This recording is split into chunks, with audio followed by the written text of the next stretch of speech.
Can you tell us the details as you understand it inside the Israeli government of this extended truce? So I think we have to say the following. Before we talk about extending the deal, we have to implement the current deal, and we're waiting for the last batch of hostages, of women and children who are supposed to be released this evening. And until they are safely on Israeli soil, we can't say that the 4-day agreement for the 50 hostages has been implemented. Having said that, my Prime Minister spoke publicly last night, and his remarks were reported on CNN. He said that we are open to the extension of this humanitarian pause for, as your reporter said quite correctly, for every 10 hostages released, we're willing to give an extension of another day. And if Hamas will release Israeli hostages as agreed, we will extend. That's the bottom line. So that means if it's going to be extended for 2 more days, and I understand what you're saying about what's going to happen today, and I'll get to that in a minute, but just staying on this deal that was just announced inside Qatar, and the White House is also confirming, if it is 1 more day of a truce for every 10 hostages, if it's 2 days, presumably that means Hamas has agreed to 20 additional hostages after today? That's correct. Once again, the parameters were set. These were negotiated with the help of President Biden, and we thank him for putting his effort and his office behind these arrangements. I don't think we would have reached the deal without his input. And yes, it was agreed. Every extra day, we get 10 hostages, and we'll stand by that. Were they, so far, they have only been women and children, and that was those were the parameters of this initial deal. What about the extension? Will men be included there? My understanding is that there's still enough women and children in Gaza held by Hamas that can fill that for the next 20. Hamas is responsible for all the hostages. They are, unfortunately, but they are the government there in Gaza. They control the situation on the ground. The cessation of fighting has given them the opportunity to find every last hostage, and we're expecting tonight to see the final group of women and children, and hopefully in the coming days we'll see more. Can you just expand on what you just said and how you started in this interview talking about the current situation? What is the holdup? You said that there is a holdup. What is the sticking point when it comes to the group of women and children expected to be released today? As you know, this is the 4th and final release in the framework of the 4 days.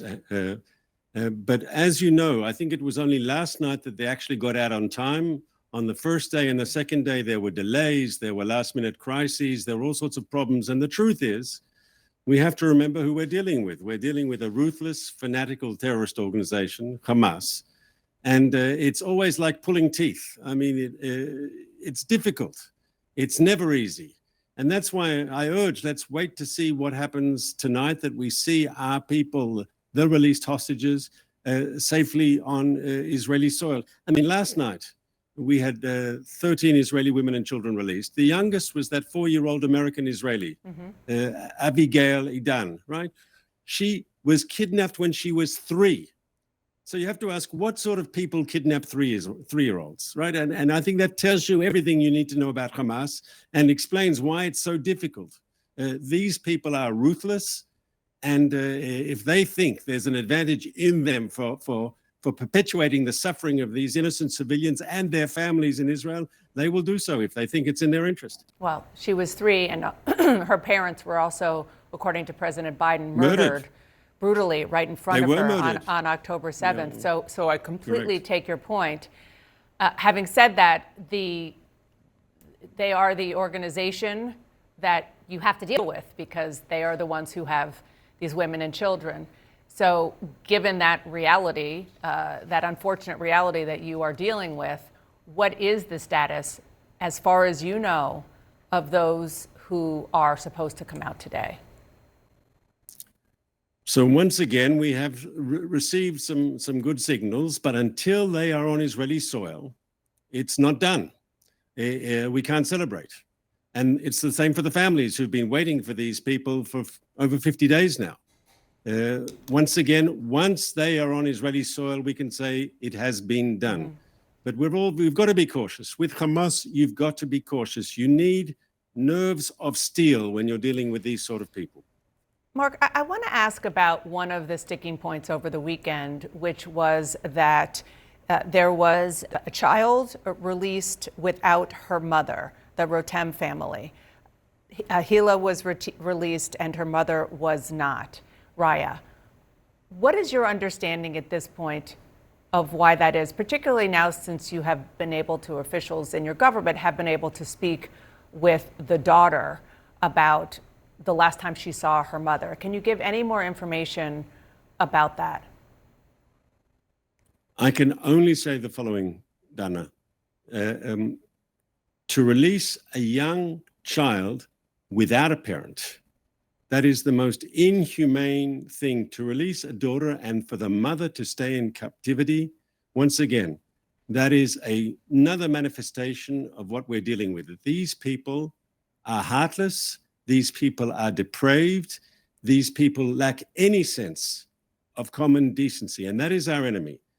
And when the fight against Hamas is resumed, I want people to remember that Israel is fighting a ruthless and despicable terrorist organization. And when we defeat them, as we will, that won't just be good for Israel. Our people deserve to live in safety and in security. Yes, not to fear terrorists crossing the border in the middle of the night and butchering their children. But the people of Gaza also deserve better. Hamas has been ruling Gaza for 16 years. And what have they brought the people of Gaza? Just suffering and pain and poverty. Everyone in this region will be better off without Hamas. Just, if I may, you described the unfortunate human situation here, terrible human, barbaric human situation. But what about the why? Are you concerned that her mother and others have been separated from Hamas and are now in captivity by other groups inside Gaza? Look, from Israel's perspective, Hamas can't subcontract out any responsibility.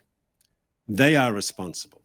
And the reason for the pause was not to give any excuses, because if Israel continued attacking, they could say, well, we couldn't get out of our bunker to find the hostages. They've had now 4 days of pause. They're the guys that control the Gaza Strip. Unfortunately, I wish it wasn't the case. It soon won't be the case.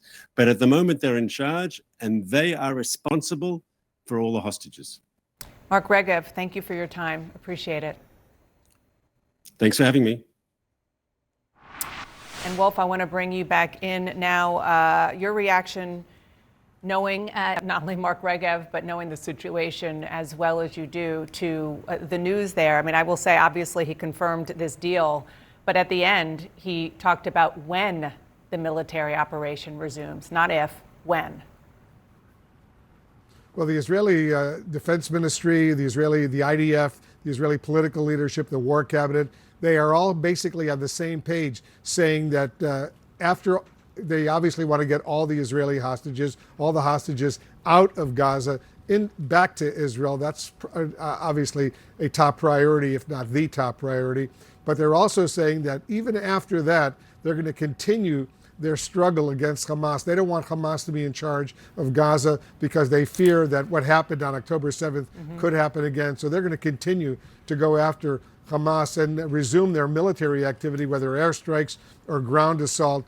They're making it abundantly clear that is not going to stop. It's stopping as long as this temporary truce, and they call it a truce, a pause. They're not calling it a ceasefire. As long as this is going on, they're going to pause in the Israeli military action against Hamas. But they are making it abundantly clear that is not going to pause forever. They're going to go after Hamas, and that's going to be very significant.